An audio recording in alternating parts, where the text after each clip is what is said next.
It's an intimate press conference, Danny Garcia. Hey, do like we do when we first come in. Everybody clap. Yeah. Congratulations, champ. There we go. Hey, Danny, inquiring minds want to know, man. What did you say to Keith when you jumped through the rope? I said he's next and prepare yourself for his ass whooping. That's all I told him. When he Told got him you in my house. when he got in your face, I got in his face. right? Oh, Yeah. I didn't get in his face though. I didn't get. What did he say back to you? He said I ain't a cherry, and I said, yeah, you are, because I picked you next. Danny, can you talk about your performance tonight? Huh? Can you talk about your performance tonight? I felt good, man. I haven't been in the gym since January. I mean, I haven't been in the ring since January. So I think it was important for me to go out there and get some good rounds in. Of course, not taking them lightly. I mean, I dropped him in the second round. If I could have finished him, the bell rang, he recuperated, and came back and fought a good fight. But I think it was good for me to go in there and get some good rounds and break him down, and that's what I did. Can you take us through the knockdown? It was just I called him pulling out. I was in the pocket, he pulled out, and I just timed him with an overhand right, and he just ran right into it. I wish he was a little earlier in the round because I could have finished him, but he was in good shape, he recuperated. is Thurman the biggest fight of your career? No, I don't think so. I mean, well, I want people to think it is. You feel me? Because you know, I want everybody to tune in, and it's going to be it's going to be the biggest fight of the year. Put it that way. Two young champions in their prime, going head to head. So that's what boxing's all about, and this is what the fans wanted to see. So they got it. What would be the biggest fight in your career before that? Well. Now, I mean, probably the Thurman fight is the biggest now, like in this time. But probably a Mayweather fight, that would probably be the biggest fight of my career. Danny, are you looking for a Mayweather fight in the future? I'm not even looking at that right now. We're about to go party right now. Isn't Floyd Mayweather supposed to be there? Yeah, it's me and Floyd. So, Y'all gonna talk about anything? Huh? I asked you before. Y'all gonna talk about anything, or y'all gonna be on two different sides of the club, or what? I don't know what we're gonna be saying, but you know, it's all love, man. There's no animosity at the end of the day. So we just out to have a good time tonight. Can you talk about the atmosphere here tonight? Oh, it was great, man. It felt so good to fight in Philly. I owe my fans this one, so this is. I hope I can bring some more back. So when you moved up to welterweight, was Thurman the guy that you wanted all along, or that your goal? My goal was when I went up to 147, I just wanted to unify the titles. Whoever was the champion, I want to, because I unified 140, I want to do it again at 147. So I want to put myself in the history books as a great Philadelphia fighter. So I think unifying another division is going to put me in that league. Angel, this question's for you, and don't shoot the messenger. I interviewed Thurman on his way out, and he said, you know, Danny's slow, he's wide, he's flat-footed, you know, and he's not ready. Is there anything that you are going to add to your arsenal? Well, no. I mean, Danny, he could have did more. You're right. Because to me, he did great, but to me, he did okay. Right. So I seen things he could have did better at, but at the end of the day, we know what he brings to the table. He ain't got no body. He can't get touched. Because you see what Galazzo is doing. And the one thing, like I told you before, Danny don't smoke hookah, he don't drink alcohol, and he don't. I don't know if he smoke weed or not. Nah. No, not true. Oh, I was about to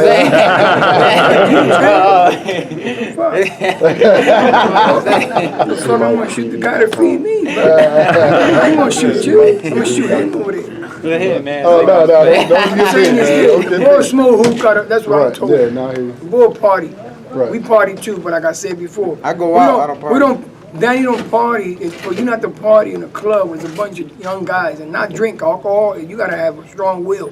Right. And that's what he does. That's why he's the champ. Right. Just because he looked a little slow, that's January. We got to talk about 9 months. Okay, Russ, whatever you want to call it. Right.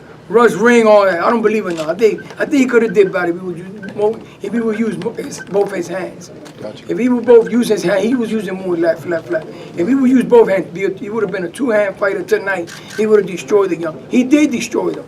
He probably would have killed them. We didn't want, like I told you before, Danny killed somebody in the ring, we retiring.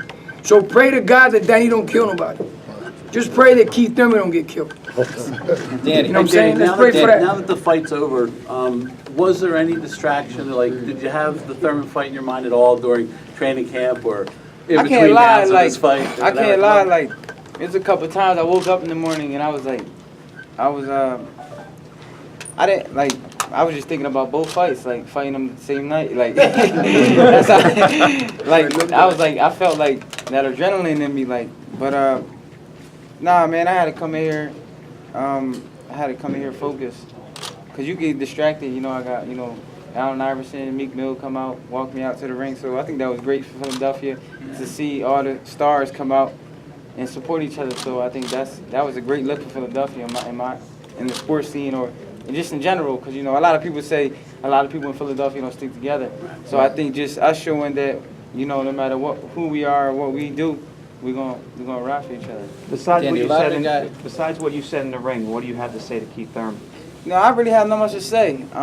That was just in the time of the moment. You know, I'm not the type of guy, you know, to talk to cameras. I'm the type of person I say it to your face, and that's what I did, and that's what it is. So. It was March exciting 4th. when you popped out of the ropes there. March 4th, man, that's it. Everybody tune in. It's going to be one of the biggest fights of the year. It is going to be the biggest fight of the year, and I'm going to come on my A game. Two-part question. How did Vargas's style, his approach, really play into your counterpunching style? I'm a good counterpuncher. I mean, that's one of my biggest weapons as a fighter, my counterpunching. But he came with a good game plan. You know, he was using his jab, he was using awkward movement, he was using his legs a little bit. He came with a good plan. You know, it wasn't like as easy as probably thought it looked. I had to go in there and make adjustments. He had 8 weeks. He had good camp. He had 8-week camp. What were the adjustments? Well, as for me, Yeah. I had to put my timing together. My dad told me stop throwing one punch at a time, put your combinations together. And when I started putting my combinations together, that's when I started landing punches. And so do you feel that Thurman's style would also play into your counter-punching preference? Well, it depends what he wants to do. Most of his fights, he's been moving around the ring, using the ring. So maybe I'll have to be the guy to walk him down and time him and back him up and just let my hands go. But at something smart. I mean, it depends whatever he brings to the table, you know. So I gotta make adjustments. That's what I do. I make adjustments in the fight, and we got just get the victory. Danny, when will you start training camp for Keith Thurman? I started today. Say no on this plane. Probably I'm gonna give myself a couple weeks. Probably after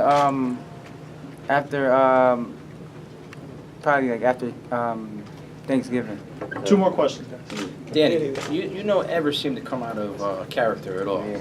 What is it that Keith is bringing out? I mean, I just been too quiet, man. I just feel like people overlook me People sometimes. change. It's I think about people change. overlook me sometimes because I'm quiet. It's like Donald Trump said, it's about change, bro. Everybody's mad in audience for why people mad all over the country. He ain't do nothing yet. Is Keith, is something that Keith Let him cut taxes next year, so I'll be happy. Nah, he don't bother me. He don't bother me. It's just, I mean, I have to fight. I mean, I can't like him, you know, so we got to fight, you know. And it is what it is. Danny, what about Terrence Crawford with the messages on Instagram? I mean, I can't even worry about him. Like, talking about him is irrelevant, to be honest with you. Last question. He's fighting his fight. I got a big fight coming up. I mean, Down the line, 147, Terrence Crawford? whatever, man. I mean, he ain't not like I never fought before, so. But to talk about him is irrelevant, you know what I mean? He's doing his thing over there in HBO. I'm doing my thing over here, making big fights with PBC, Garcia, Thurman, March 4th, and that's all I care about. Everything else, what he wants to do and do things on the internet.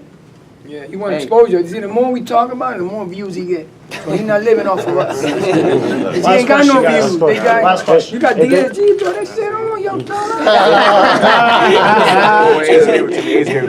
What is wrong with you? Big fella. Danny, what's your thoughts about Donald Trump winning the election? That's not a question. Come on. I mean, How about Can we have one more question? Don't answer. Andrew, can we he's the have one president of the United States. He won.